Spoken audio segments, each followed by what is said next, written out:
안녕하세요. 주식 분석하는 남자입니다. 제가 금요일 하루 쉬었는데요.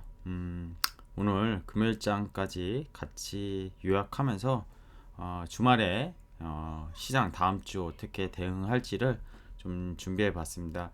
영상 한번 끝까지 봐주시고요.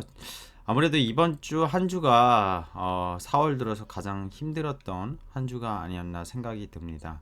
물론 철강주 그리고 시클리컬, 조선 이쪽에 기존의 전통 시클리컬 관련주들을 포트에 많이 담아두셨던 분들은 상당히 해피했던 오히려 한 주가 되었을 텐데 제 채널을 통해서 그쵸? 그 성장주들을 투자하고 계신 분들은 상당히 힘든 한 주가 아니었나 그렇게 생각합니다. 그리고 대부분의 사실 개별 종목 투자자 분들께서 어려웠던 한 주가 분명했음을 사실 다 알고 계실 겁니다. 코스닥이 약 주간 단위로 마이너스 한 4.5% 빠졌어요. 월요일 시장 잠깐 오르고 하수목금 4일 연짝이 빠졌습니다. 코스피도 물론 마찬가지인데요. 대형주도 사실 그렇게 눅눅하지만은 않았던 것 같아요. 물론 대형주들의 상당히 컨센 대비 이익이 실적이 추정치보다 좋게 발표한 기업들은 시장 대비 나쁘지 않았지만 그렇다고 해서 아주 강한 그런 상승장은 또 아니었습니다. 자, 공매도 포비아가 거의 네이버 뉴스 증권 게시판에 거의 도배하다시피 기사가 올라오고 있습니다. 이 포비아라는 말이 쓰는 기사도 있지만 공매도라는 기사의 타이틀 요 단어가 거의 제가 본 10개의 기사 중에 5개, 6개 50%의 기사가 있었던 것 같아요. 개인들이 그래서 이 공매도에 대해서 작년 3월 이제 코비드 19으로 인해서 주가가 급락한 이후에 1년 거의 한 4월 거의 1년여 만에 그죠? 가장 최장기간 공매도가 금지됐던 기간이기 때문에 더더욱 두려울 것이라고 좀 생각도 들고요. 작년 공매도 금지 이후에 처음으로 주식 투자하셨던 주린이 여러분들께서는 공매도가 정확히 어떤 개념인지도 모르고 그쵸? 대차장고가 뭐니 주식을 빌리는 건 뭐니 이렇게 물어보실 수도 있는 시장 같아요. 앞으로 대응 방법은 어떻게 될지 주말에 간단히 제가 시장을 보면서 언급드리도록 하겠습니다. 자, 일단은 주간 단위로 미국 증시는 어땠나 먼저 살펴보도록 하겠습니다. 한 주간을 마무리하고 다음 주를 준비하는 일요일이기 때문에 꼭 봐야 될 거라고 생각이 드는데요. 빅테크 기업들도 실적을 발표했고요. 이제 워렌 버핏이 버크셔의 주주총회에서 애플 주식이 정말 싸다 이런 말도 했는데 그게 주말에 나온 소식이기 때문에 다음 주 애플 관련해서 주가가 어떻게 움직이는지도 눈여겨보는 것도 좋을 것 같습니다. 근데 구글이나 페이스북 그리고 아마존의 액면 분할 이슈도 있었던 것 같아요. 당장에 공시가 나온 것들은 아니지만 아마존이 지금 3,000불이 넘잖아요. 한 주당. 이게 액면 분할을 예전에 애플처럼 할 수 있다 이런 소식들이 나왔고요. 테슬라도 많이 빠진 것 같았는데 주간 단위로는 약 2.74%밖에 안 빠졌습니다. 그래서 30개의 경기 민감주를 담고 있는 다우산업지수는 0.5% 정도 하락을 했고요. S&P 500 이게 S&P 500의 기업의 맵이죠. 여기 종목들은 거의 보합선, 강보합선이었고 나스닥도 얼마 안 빠졌습니다. 나스닥이 다우보다 오히려 강했던 그런 한 주였던 것 같아요. 네, 헬스케어 업종이 상대적으로 상당히 부진했던 것을 볼 수가 있고요. 이게 결국 고퍼주라고 할 수 있는 거죠. 근데 우리나라의 헬스케어랑은 또 다릅니다. 미국의 대형 제약사들, 존슨앤존슨, 머크, 일라이 릴리, 화이자 이런 기업들이 최근에 백신 보급과 관련된 기업들이 또 많기도 했었는데요.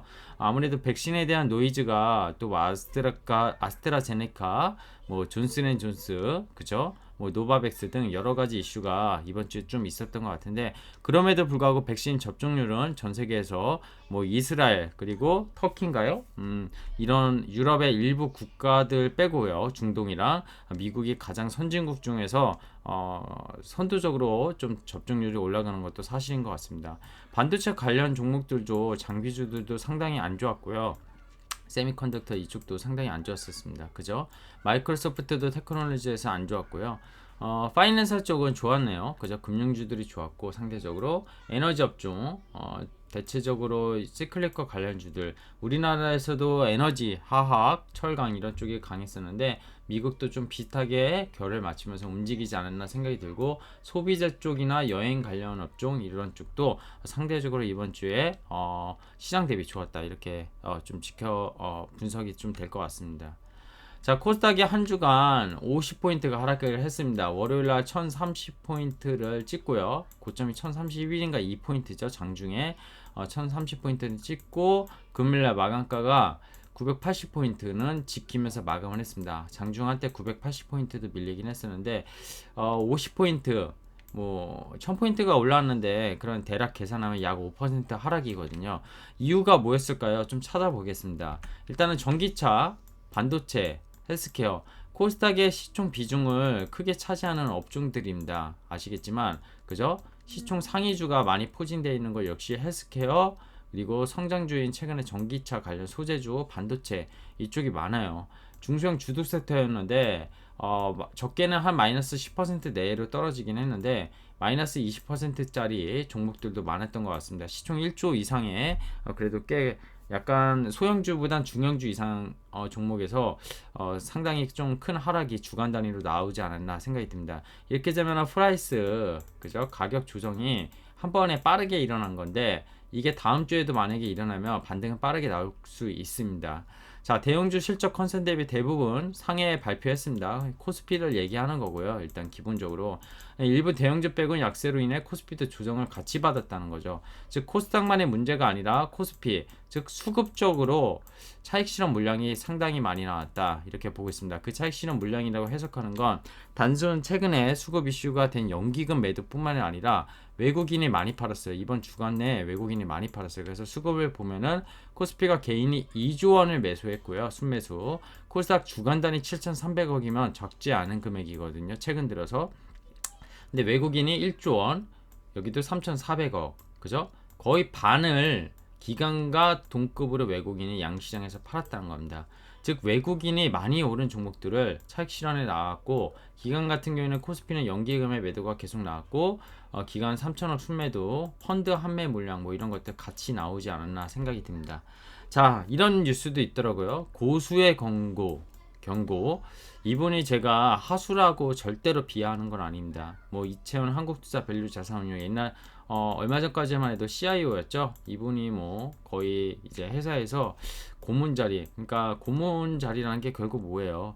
뭐 임원급을 했었던 사람에 대해서 어떤 유예를 주는 자리 정도지, 뭐 어떤 의사 결정을 갖고 있는 그런 자리는 아닙니다.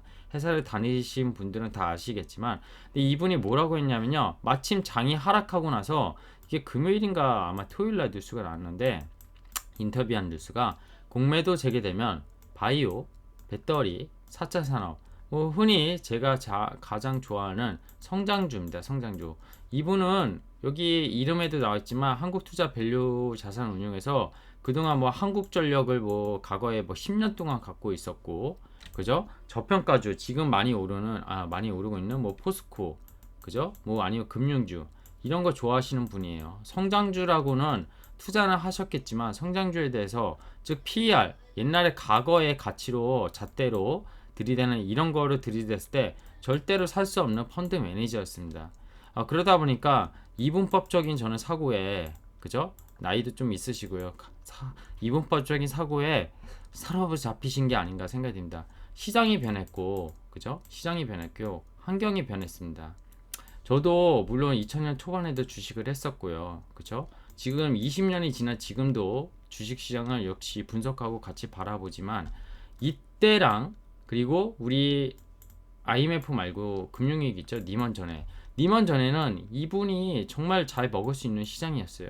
근데 2015년 중소형주 랠리 장에서도 그랬었고, 지금 시장 같은 경우 그렇고, 2017년에 코스피가 2600, 700 갔을 때도 그렇고, 거의 다 얼마 전에 지난주인가요? 제가 코스닥을 설명했을 때 1000포인트 21년 만에, 그죠? 지난 주말에 아마 영상을 올렸던 것 같은데, 성장주를 제대로 사지 않고서는 얻기 쉽지 않은 장이었습니다.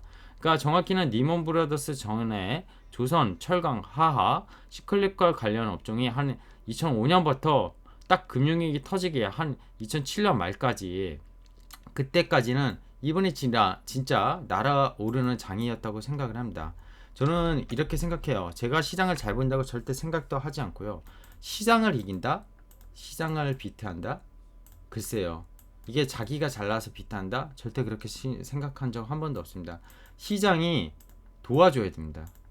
지금 시장도 유동성, 그리고 실적 이런 것들이 도와주기 때문에 저도 이렇게 자신있게 성장주를 계속 말씀드리고 추천을 하는 거지.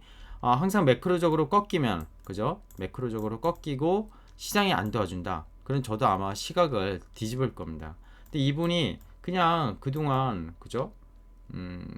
본인이 했던 거에 반하는 그런 것들을 그냥 거품이 꺼진다, 버블이다, 이렇게 논란을 이렇게 얘기를 했는데 저는 매우 동의하지 않습니다.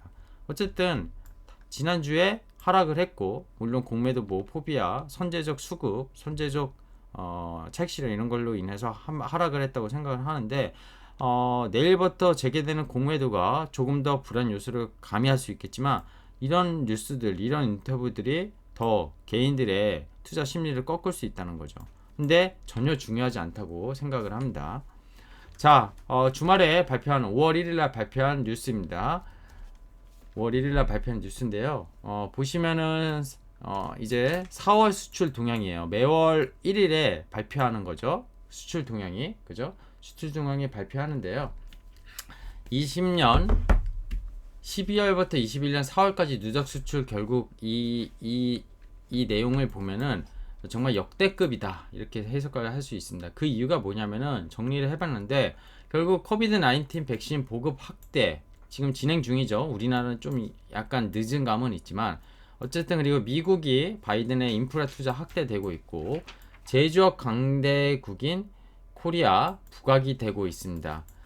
그래 결국 제조업이라는 게 자동차, 그죠? 반도체 이쪽이 우리나라는 워낙 강한 시장이잖아요.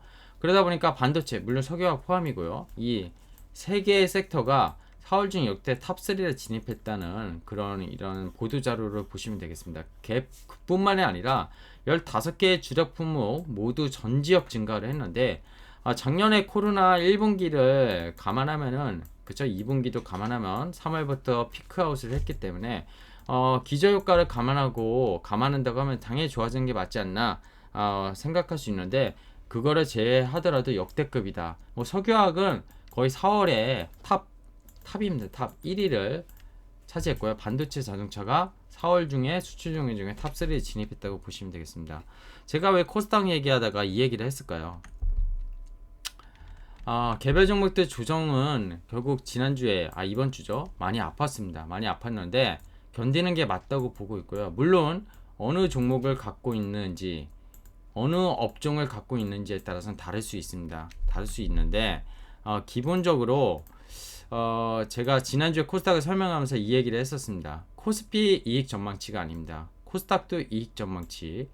돈 잘 벌고 성장하는 기업이 증가하고 있다고 지난주에 똑같은 거를 제가 적어놨는데, 코스닥 21년 영업이익 전망치 12.5조, 22년 15조에서 16조 예상. 이거 아마 더 올라가지 않을까 생각이 듭니다. 이게 올해 1월 초, 그리고 2월, 3월 이렇게 갈수록 코스피도 그렇지만 코스닥도 계속 올라가고 있습니다. 즉 순위 컨센서스가 올라가고 있고 영업이익 컨센서스가 올라가고 있는데, 공매도 5월 3일 내일이죠. 내일부터 재개되는 거에 따른 이익의 컨센서스에 대해서 아직 코스닥 종목은 실적 발표를 많이 안 했는데요. 이런 것들이 겁이 나는 겁니다. 그러면서 차익 실현이 먼저 때린 거예요. 부분적 공매도 이슈에서 분명히 자유롭다고 했습니다. 중성주 수급. 물론 코스닥 150도 공매도에 풀 안에 들어가기 때문에 시가총액 상위 종목 중에 바이오 섹터가 많은 우리나라 같은 코스닥의 특성상 좀 지수는 조금 더 조정받을 수 있어요. 하지만 개별 종목 단으로 반도체나, 그쵸? 소재, 아니면 미디어 이런 쪽은 충분히 가격 조정을 빠르게 바르지 않나 생각이 듭니다. 그냥 이번 주 한 주는 그냥 많이 오른 종목을 먼저 차익 실현했습니다. 대표적인 TCK 이런 게 24만원에서 거의 18만원까지 빠졌거든요. 그게 근데 물론 소송 이슈, 이런 개별적인 이슈도 있었지만 얘도 결국에는 키 맞추기를 했다고 저는 생각을 합니다. 얘가 소송을 낸 거에 대해서 이익이 많이 훼손되고 이런 것들이 사실 없어요. 기본적으로. 그러니까 키 맞추기 했다고 저는 생각합니다. 반도체 관련 종목들도 다 마찬가지예요. 거의 마이너스 10%에서 많게는 마이너스 20% 정도씩 조정받은 것 같습니다. 자, 신고가 종목과 상승장의 주도주, 해당 업종의 주도 업종이 지속되고 있었는데 이게 한 주간 깨졌다고 해서 시장이 그럼 하락할 거냐? 이 종목들이 전부 다 뭐 마이너스 30% 40% 가면은 시장이 깨집니다. 근데 그 정도의 하락률은 아니었다는 거고요. 천스닥의 성장주들이 포진해 있다는 건 누구나 잘 아실 겁니다. 시클리커 관련주들은 다 아시겠지만 거의 다 코스피예요. 그래서 코스피가 시클리컬, 아까 수출 동향에서도 보면 아시겠지만 조금 더 갈 수는 있어요.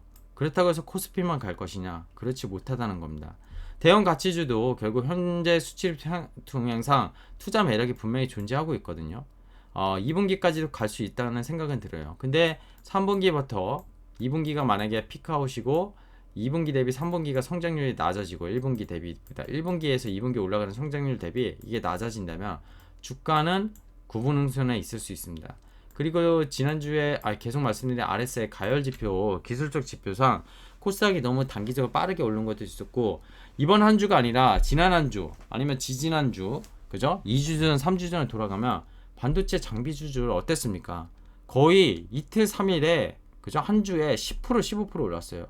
그 올랐었던 거 대비 하락은 사람들이 체감이 더 큽니다. 그리고 하락을 하면 상승 대비 상승할 때 더 많이 올라야지 다시 고점에 잡으신 분은 원금이 되기 때문에 힘든 상황이거든요. 그러다 보니까 이번 주에 심리가 그죠? 위축이 되고 이게 마치 공매도 포비아로 연결이 됐다고 봅니다. 많이 올랐기 때문에 가격 조정이 빠르게 나왔고 핑계가 공매도가 있었습니다. 대만 지수나 중국 지수나 니케이 지수 이번 주에 많이 빠졌습니까? 그렇지 않아요. 아까도 보여드렸지만 미국의 나스닥이나 우리나라 코스닥과 나스닥과 꼭 비교할 수 없죠. 미국에는 정말 빅테크 기업들이 빵이라는 기업들이 나스닥에 포진이 돼 있기 때문에 단순 비교할 수는 없어요. 하지만 나스닥 빠졌습니까? 미국채 금리 다시 1.6% 레벨로 1.5에서 올라왔다고 해서 기술주들이 다쳤습니까? 그럼 미국은 PR이 쌉니까? 아니거든요. 그렇기 때문에 그냥 이번 주는 좀 잘못했네요. 이번 주는 어쩔 수 없는 가격 조정이 좀 나왔다. 근데 참 안타깝게 왜 우리나라 증시만 이럴까 또 이런 생각이 드는 거죠. 환율도 상당히 안정적이었어요. 이번 주에 1120원도 회복도 못했고요. 워낙 강세 국면입니다. 자, 반도체, IT 하드웨어, IT 소프트웨어 이쪽이 숫자가 나올 거고요. 1분기 실적들 이거 2분기 피크아웃 아닐 거라고 생각합니다. 디램 가격과 낸드 가격도 수치를 통해 보면 이제부터 4월부터 오르기 시작했어요. 이제 시작일 수 있습니다. 캐펙스 투자 되면은 전방 쪽에서 이 반도체 중성주 더 날아오를 수 있어요. 날아오르기 전에 가격 조정이 나왔고 포트에 없는 분들을 위한 저는 조정이라고 아름다운 조정이 생각합니다. 아마 4월 한 달 동안의 수익을 이번 주에 다 까먹으신 분들이 꽤 있을 거라고 생각합니다. 포트 조정에 대해서 현금 비중이 없으신 분들 좀 더 힘들 수 있는데 버텨야 된다고 생각하고요. 아까 얘기 드렸지만 코스닥 150에 바이오 헬스케어 종목이 많이 포진되어 있고 이쪽에 대해서 숫자가 없는 기업들이 성장성이 없거나 뭔가가 이슈가 없는 종목들은 조금 조심은 할 필요가 있는 것 같습니다. 하지만 전반적인 종목에 대한 포트를 조정하고 구성해야지 증시에 대한 두려움은 굳이 가질 필요가 없지 않나 이런 생각이 듭니다. 자, 오늘 말씀드리고자 했던 거는 거의 다 말씀드린 것 같아요. 버핏이 최고 주식인 애플에도 공매도가 많다, 말이 안 된다 이런 얘기를 했습니다. 그리고 미국 경제의 초고작 성장이 결국 미국 경제를 견인하고 증시를 견인한다. 뭐 비트코인은 혐오스럽다. 이제 버핏의 오른팔인 먼거 부회장이 또 얘기했는데 글쎄요. 이분들 나이가 많잖아요. 거의 90세 이상 이제 상당히 힘든 나이라고 보고 있고요. 기술의 혁신 이런 것들을 인정하실 수 있는 시각도 당연히 있고 가치 투자가로서 정말 대단하신 그죠? 대선배님들이지만 비트코인은 지금 전 세계가 아닌 나라도 있고 맞는 나라도 있고 이거에 대한 정답은 저는 없는 것 같아요. 근데 굳이 혐오스럽다. 내가 투자하지 않기 때문에 혐오스럽다. 이런 이분법적인 사고를 가질 필요는 없다. 아까 이채원 이제 고수의 투자라고 저는 그분이 고수라고 생각한 적이 전혀 없습니다. 그동안 펀드 성과를 봤을 때 아까도 말씀드렸지만 과거에 좋았지 최근에 들어서 좋았냐? 그렇지도 못하거든요. 어쨌든 4월 수출입 동향 보고서만 보면 우리나라 제조업 경기가 다 좋다. 저는 그렇게 판단을 하고요. 이쪽 때문에 시클리컬이 더 좋을 수 있다 생각을 하는데 2분기가 피크아웃이면 8부, 9부 능선은 다 왔기 때문에 여전히 트레이딩 바이 해야 된다고 보고 있고 지금 철강주 사야 되냐, 화학주 사야 되냐 저 잘 모르겠습니다. 조심을 해야 된다고 보는데 2011년인가요? 조선업종 이제 하락하고 무너지고 화학업종 일본 대지진 여파로 반사 이익을 얻었을 때 그때처럼 단기적인 이슈는 아닌 것 같습니다. 일단 근데 재고 지정에 대해서 기업들이 고객사들이 재고를 계속 많이 쌓고 있습니다. 반도체뿐만이 아니라 여러 가지 면에서 다 재고를 쌓고 있어요. 경기 회복에 대해서 다 준비하고 있고 그러다 보니까 운임 지수도 계속 올라가고 그런 건데 이 재고 지수가 어느 정도 올라가서 피크아웃 치면은 분명히 경기는 꺾인다는 게 아니라 전분기 대비 안 좋아질 수밖에 없습니다. 그런 시클리컬 업종은 꺾이게 돼 있고요. 그런 부분을 좀 생각하시면서 뭐 철강이나 선박, 석유, 자동차 이런 부분을 매매하시는 게 좋지 않나 생각이 들고 성장에 대해서 마지막으로 다시 한번 얘기 드리면 지금 테슬라를 기본으로 해가지고 2차전지 그죠? 이게 결국 지금의 친환경 ESG 이게 결국 트리거를 만든 게 코비드 19 이게 결국 디지털 혁신 이거라고 생각합니다. 이거의 맥락에서 봤을 때 지금의 시장에서의 성장의 관점이 과연 버블인가 이런 생각을 좀 가질 필요가 있지 않나 생각이 듭니다. 이번 주 한 주 너무 힘드셨겠지만 고생하셨고요. 저는 주식 분석하는 남자고 이번 한 주도 마무리 잘 하시고 오늘 일요일 다음 주 이번 주보단 나을 것이다 이런 말씀을 드리면서 마감하겠습니다. 고맙습니다.